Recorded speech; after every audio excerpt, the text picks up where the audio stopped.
करें कि एक मुल्क में गवर्नमेंट गिराई गई, बाहर से साजिश की, और गवर्नमेंट पे कौन लोग आए जो असल तौहीन है पाकिस्तानियों की। हमारी असल तौहीन ये है कि मुल्क के बड़े बड़े डाकुओं को मुल्क के ऊपर मुसल्लत कर दिया। सजा होनी थी। शहबाज शरीफ और उसके बेटे को FIA केस में सजा होनी थी। शहबाज शरीफ और उसके बेटे को FIA केस में सजा होनी थी।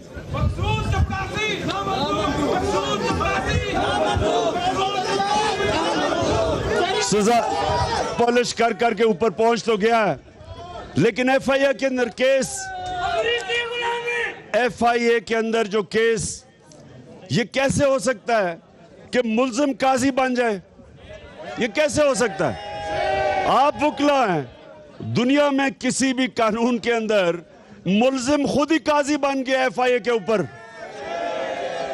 और छोटी मोटी चोरी नहीं, 16 अरब रुपए की जो नौकरों के नाम पे पैसा लिया वो FIA में, और 8 अरब की नैब में जो कि इसने पापड़ वालों के नाम पे TTs करवाई हुई थी।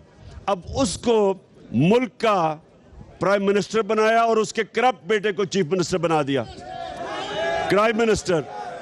अब वकला देखिए, आप सबसे इंपॉर्टेंट चीज वकला और अब पाकिस्तान का इंसाफ का निजाम, हमारे जजेस, मुल्क, मैं यही आपको कहने लगा हूं। इस मुल्क में, एक मिनट सुन लो पहले, सुन लो बात, सुने। इस वक्त कानून की हुक्मरानी आपकी और अदलिया की जिम्मेदारी है।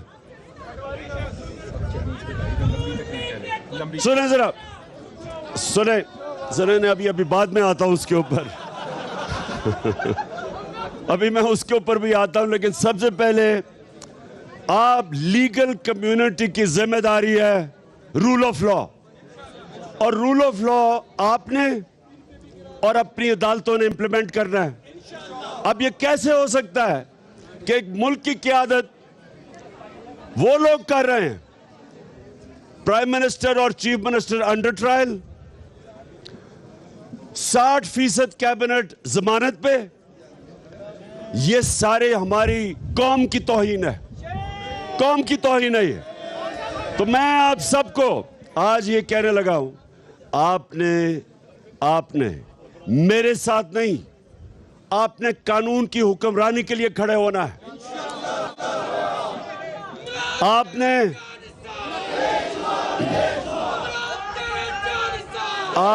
जी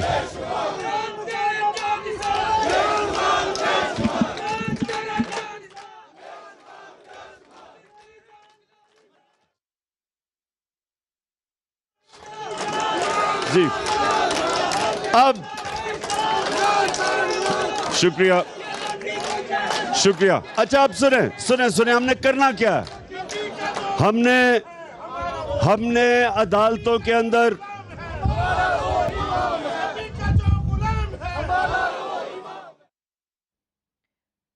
चेयरमैन PTI इमरान खान खिताब कर रहे हैं। जो हिंदुस्तान में हमारे प्यारे नबी सल्लल्लाहु अलैहि वसल्लम की शान में गुस्ताखी हुई, ये हुकूमत को मैं इनको कहता हूं कि सख्त पोजीशन ले इसके ऊपर। अगर अरबों के अंदर 4 मुल्कों ने सख्त पोजीशन ली है, ये भी सख्त पोजीशन ले कि हिंदुस्तान की जो BJP पार्टी है, जो मुसलसल मुसलमानों के खिलाफ है, अपने ये शरीफ खानदान, अपने ताल्लुकात जो मोदी से है वो तोड़े, और ये इस वक्त सख्त स्टैंड ले कि जिस तरह की इन्होंने जो हिंदुस्तान में, और ये पहली दफा नहीं हुआ जो मुसलमानों से ये कर रहे हैं, ये हुकूमत को मैं आज कहता हूं कि सारी कौम देख रही है आपकी तरफ, दोस्ती और बिजनेस खत्म करें, अपने नबी सल्लल्लाहु अलैहि वसल्लम की जो शान में गुस्ताखी हुई, स्टैंड ले, जिस तरह अरब मुल्क इनके प्रोडक्ट्स की बॉयकॉट करवाएं। अब मैं इस पे आता हूं। इमरान खान इस वक्त वकला से खिताब कर रहे हैं। उनका कहना है कि हमारी असल तौहीन मुजरिमों का इक़्तिदार में आना है। पहली चीज मैं कह रहा हूं, इलेक्शन कमीशन ने जिस तरह हमजा शरीफ को चीफ मिनिस्टर रखने की कोशिश कर रहे हैं, इसके ऊपर हाँ हमजा कुकड़ी, इसको सुने जरा। अब असूलन जैसे ही वो डिस्क्वालीफाई हुए थे, इनको रिजर्व सीट्स पुर करनी चाहिए थी, लेकिन क्योंकि अगर वो रिजर्व सीट पूरी करते हैं तो हमजा नंबर पूरे नहीं कर सकता, फारिग हो जाता है। इसलिए उसको बचाने के लिए उन्होंने कहते जी बाय इलेक्शन के बाद फैसला होगा।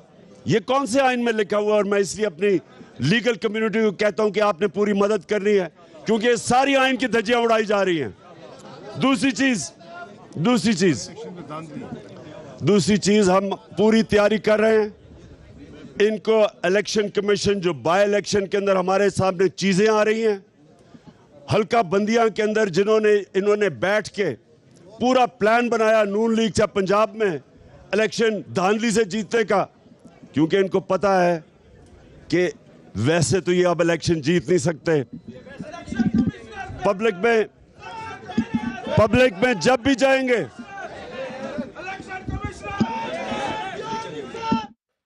इमरान खान इस वक्त वकला से खिताब कर रहे हैं। उनका कहना है कि rule of law legal community की जिम्मेदारी है, 60% काबीना जमानतों पर है।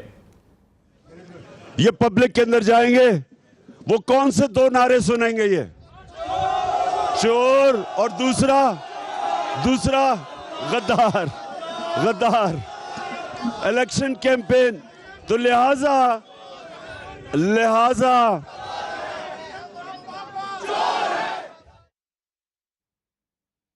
इमरान खान का कहना है कि election commission of Pakistan Hamza Shahbaz को वज़ीर आला रखने की कोशिश कर रहा है। इलेक्शन कमीशन को साथ मिला के अब ये धांधली करके कोशिश कर रहे हैं कि ये इलेक्शन जीतेंगे।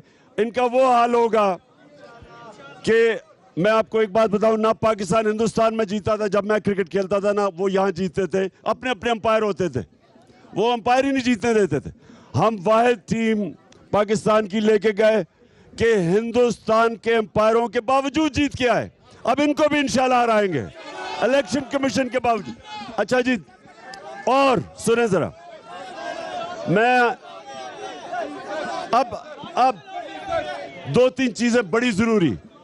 गवर्नमेंट, ये कभी नहीं हुआ कि गवर्नमेंट जो बड़े मुश्किलों से एक बैंकक्रप्ट इकोनॉमी लेके फिर कोरोना के बावजूद मुल्क को उठा के 5.6% तीसरे साल और 6% इकोनॉमी ग्रो कर रही है चौथे साल।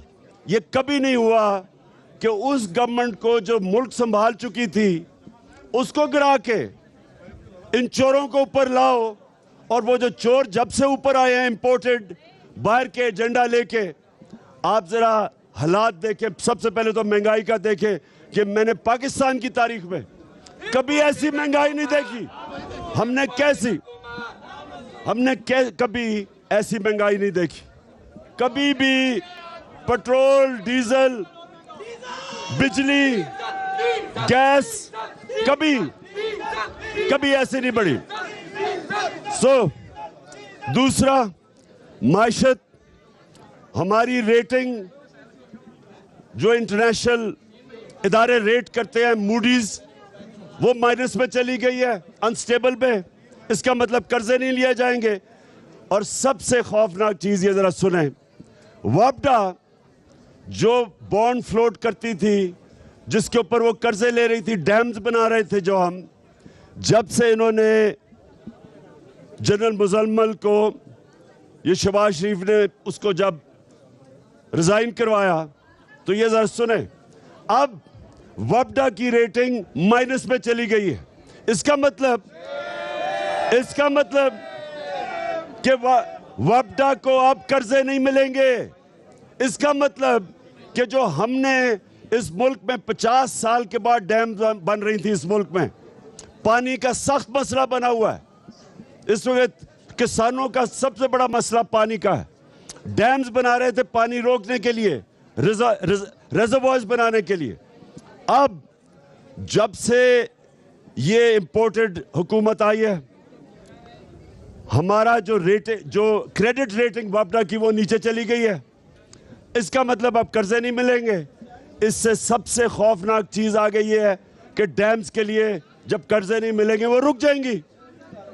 और ये इतनी 50 साल के बाद डैम्स बन रही थी। मैं सिर्फ बता रहा हूं कि इनके आने से माशत भी नीचे, महंगाई भी बढ़ गई और आगे मजीद जो मुल्क का मुस्तकबिल है वो खतरे में है। मैं ये आज कहता हूं, ये हमारी नेशनल सिक्योरिटी के लिए सबसे बड़ा खतरा ये है। पहले तो बाहर से ऑर्डर्स लेते हैं, आईएमएफ की जो बात, आईएमएफ ने हमें भी कहा कि कीमतें बढ़ाओ, हमने आईएमएफ के सामने खड़े हुए, हमने कीमतें नहीं बढ़ाई, हमने रोका, इन्होंने। अच्छा अब सुने, आखिर में सुने जरा मेरी बात, अब जरा आखिर में मेरी बात सुने।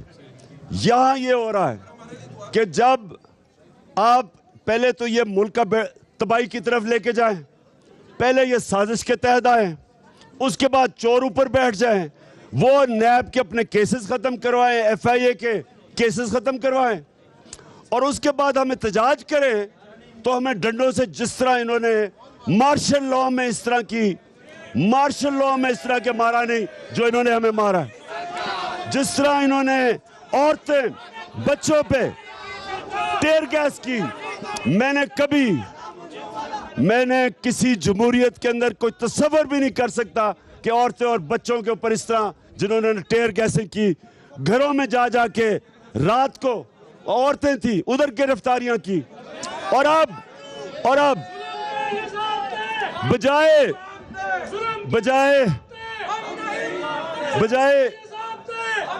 ये कातिल, ये जो कातिल इंटीरियर मिनिस्टर और ये जो सबसे ज्यादा पुलिस मुकाबले में इसके ऊपर ह्यूमन राइट्स की रिपोर्ट है शहबाज शरीफ के, बजाय इनके ऊपर एक्शन लेने के हम सब के ऊपर इन्होंने एफआईआर काटी है। और इनकी कोशिश, ये सुन ले जरा, बुकले आपके लिए इंपॉर्टेंट है, इनकी कोशिश ये है कि इमरान खान को किसी तरह किसी केस में बंद करो ताकि ये सारी तहरीक रह जाए। मैं आपको ये कह रहा हूं, आप सब ने तैयार रहना, सब तैयार रहे।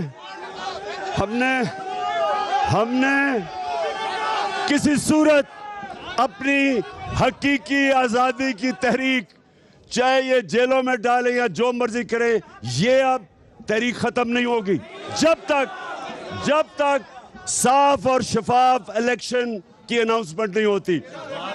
आप जरा बताएं, तैयार हैं आप सारे इस तहरीक के लिए? इंशाअल्लाह पाकिस्तान जिंदाबाद। चेयरमैन पाकिस्तान तहरीक इंसाफ इमरान खान वकीला से खिताब कर रहे थे। उन्होंने कहा कि ऐसी मार मार्शल लॉ में नहीं पड़ी जैसे अभी इन्होंने हमें मारा। कभी तसव्वुर भी नहीं कर सकता कि जमहूरियत में औरतों और बच्चों पर आंसू गैस की शेलिंग की जाए। उन्होंने कहा कि हुकूमत की कोशिश है कि इमरान खान को किसी केस में गिरफ्तार करो ताकि ये तहरीक रुक जाए। उन्होंने कहा कि मैं वाज़ेह करता हूं कि जब तक साफ और शफाफ इलेक्शंस का ऐलान नहीं होता ये तहरीक जारी रहेगी। उनका कहना था कि पाकिस्तान की तारीख में कभी ऐसी महंगाई नहीं देखी जैसी अब है। मूडीज ने भी मनफी आउटलुक दी है। यहां पर वक्त हुआ है एक ब्रेक का।